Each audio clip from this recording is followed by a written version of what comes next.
అనగనగా ఒక ఊరిలో ఒక పెద్ద జమీందారు ఉండేవాడు. అతనికి పొలాలు, పశువులు, ఆస్తులు చాలా ఉన్నాయి. ఒకరోజు తన పాత నుయ్యిని ఒక రైతుకి అమ్మేశాడు. ఆ రైతు చాలా సంతోషపడ్డాడు. ఉదయం సూర్యుడు ఉదయించగానే ఇప్పుడైనా నా పొలాలకు నీళ్లు సులభంగా దొరుకుతాయి అని ఆనందంగా నూతికి వెళ్లి నీళ్లు తీయడం ప్రారంభించాడు. అంతలో అక్కడికి జమీందారు వచ్చాడు. ఆపు! నీళ్లు తీసుకోవడానికి నీకు హక్కులేదు అని గట్టిగా కేకేశాడు. రైతు ఆశ్చర్యపోయి, ఎందుకయ్యా అలా అంటున్నారు? మీరు ఈ నుయ్యి నాకే అమ్మారు కదా అని అడిగాడు. జమీందారు గర్వంగా నవ్వి, నేను నీకు నుయ్యి అమ్మాను కాని అందులోని నీళ్ళూ అమ్మలేదు. అవి నా సొత్తు. నీళ్లు కావాలంటే నాకు రొక్కమిచ్చి తోడుకో అని అన్నాడు. రైతు విస్మయంతో నిలబడ్డాడు. నుయ్యి నీళ్లు లేకుంటే దానికి ప్రయోజనం ఏమిటి?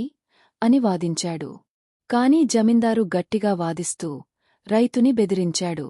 ఇద్దరి మధ్య గొడవ పెరిగింది.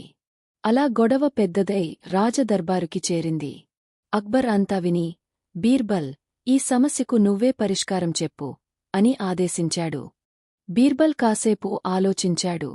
తరువాత నిశ్శబ్దంగా నవ్వి జమీందారును చూశాడు. సరే, నీ మాట నిజమని అనుకుందాం.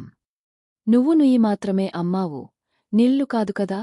అయితే ఇప్పుడు నీవు నీ నీళ్లను వెంటనే ఇంకెక్కడికైనా మార్చుకో. నీ నీళ్లు రైతు నుయ్యిలో ఉంచే హక్కు నీకు లేదు అని అన్నాడు. జమీందారు ఒక్కసారిగా నిశ్శబ్దమయ్యాడు. సభలో ఉన్న వారంతా నవ్వుతూ చప్పట్లు కొట్టారు. బీర్బల్ మళ్లీ ప్రశాంతంగా, లేదా రైతు నూతిలో నీ నీళ్లు ఉంచుకుంటున్నందుకు అతనికి అద్దె చెల్లించు అని అన్నాడు. జమీందారు తలవంచి సిగ్గుతో నిలబడ్డాడు. బీర్బల్ గారు, నన్ను క్షమించండి. నా తప్పు అర్థమైంది.